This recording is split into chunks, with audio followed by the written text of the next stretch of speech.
S.C. Verma, Gauss law का numerical first. The electric field in a region is given by E bar is equal to 3 upon 5 E naught I bar plus 4 upon 5 E naught J bar, with E naught is equal to 2 into 10 raised to 3 Newton per coulomb. Find the flux of this field through a rectangular surface of area 0.2 meter square parallel to the YZ plane.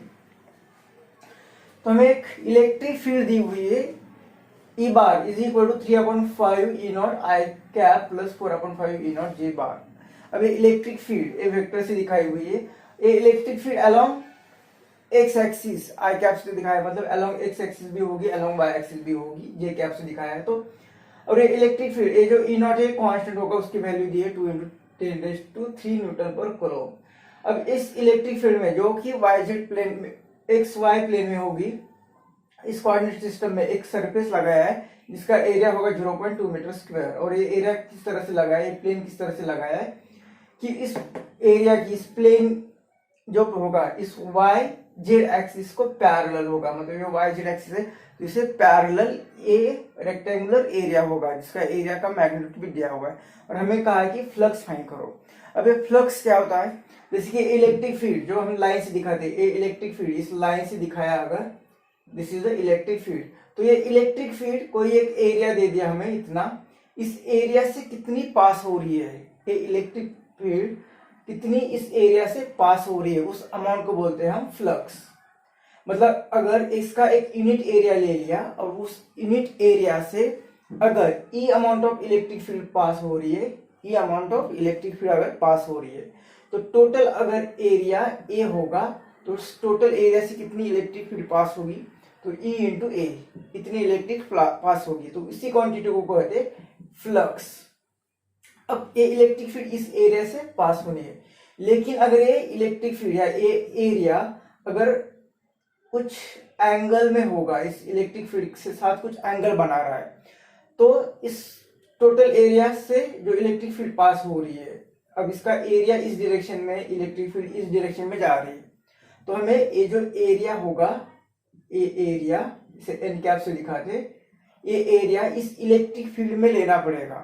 तो ये area इस electric field में कितना है, तो इस area का component ए cos theta, या अगर हम ऐसा भी लिख सकते हैं कि ये अगर एरिया है और इलेक्ट्रिक फील्ड इस डायरेक्शन में, तो ये इलेक्ट्रिक फील्ड इस एरिया के डायरेक्शन में कितनी है, तो ये थीटा है तो इसका ई कॉस थीटा आएगा. तो इतनी इलेक्ट्रिक फील्ड इस एरिया से पास हो रही है, तो फ्लक्स इज इक्वल टू जैसे इलेक्ट्रिक फील्ड, अब ये इलेक्ट्रिक फील्ड कितनी है, E cos theta into A area A, मतलब ये फ्लक्स कितना होगा, ये ई एरिया इंटू कॉस थीटा. या उसी तरह से यहाँ पे एरिया इस इलेक्ट्रिक फील्ड के डायरेक्शन में कितना, ए कॉस थीटा. तो फ्लक्स क्या आएगा, ये इलेक्ट्रिक फील्ड और ये एरिया कितना इस इलेक्ट्रिक फील्ड के डायरेक्शन में, ए कॉस थीटा. मतलब इलेक्ट्रिक फील्ड और एरिया दोनों एक ही डायरेक्शन में लेना है. और एरिया की डायरेक्शन क्या होती है, एरिया का जो परपेंडिकुलर होगा वो एरिया की डायरेक्शन होगी. तो इलेक्ट्रिक फील्ड और एरिया एक ही डायरेक्शन में जितने होंगे, तो वो इलेक्ट्रिक फील्ड उस एरिया से जितनी पास होगी उस क्वांटिटी को कहते हैं हम फ्लक्स. अगर ये इलेक्ट्रिक फ्लक्स है तो ये इसे डॉट प्रोडक्ट, मतलब इसे इस तरह से भी लिख सकते हैं, ई बार डॉट ए बार, मतलब ये आएगा फ्लक्स. तो हमने देखा कि फ्लक्स इज इक्वल टू यहाँ भी इलेक्ट्रिक फील्ड का मैग्नीट्यूड, एरिया का magnitude into cos theta.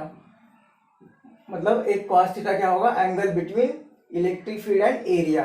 Area इस सरफेस एरिया का परपेंडिकुलर जो होगा वो होगा एरिया की डायरेक्शन.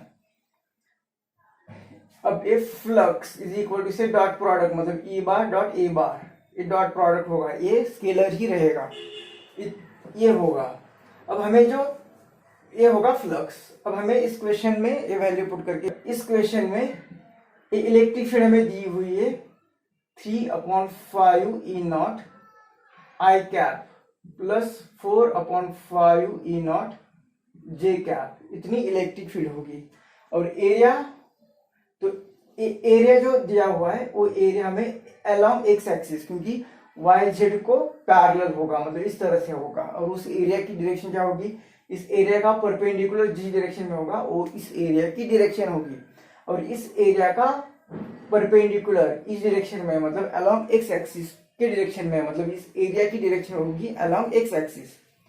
तो एरिया होगा ए एक्स, इस एरिया अलोंग एक्स इंटू आई कैप।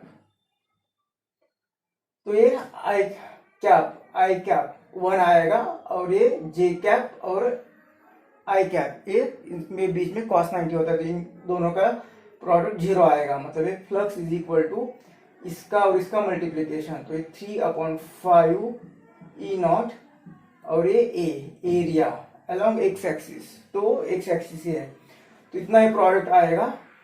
मतलब ये मतलब ये इलेक्ट्रिक फील्ड जो हमने ली, और ये एरिया, तो एरिया अलोंग एक्स एक्सिस ही है, मतलब इलेक्ट्रिक फील्ड सिर्फ हमें एक्स एक्सिस की ही लेनी है, वाई एक्सिस का कंपोनेंट इसके साथ 0 बनेगा।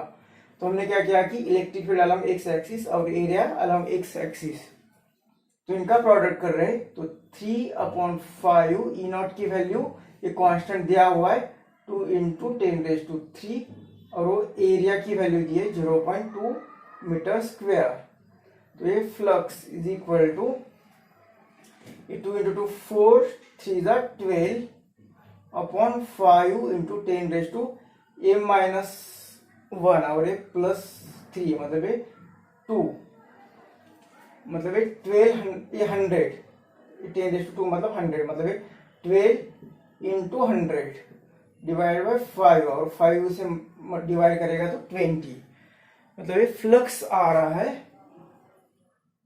5 = 240, और इसका यूनिट क्या आएगा, तो इलेक्ट्रिक फील्ड का यूनिट होता है न्यूटन पर कूलम और एरिया का मीटर स्क्वायर, तो इतना फ्लक्स होगा।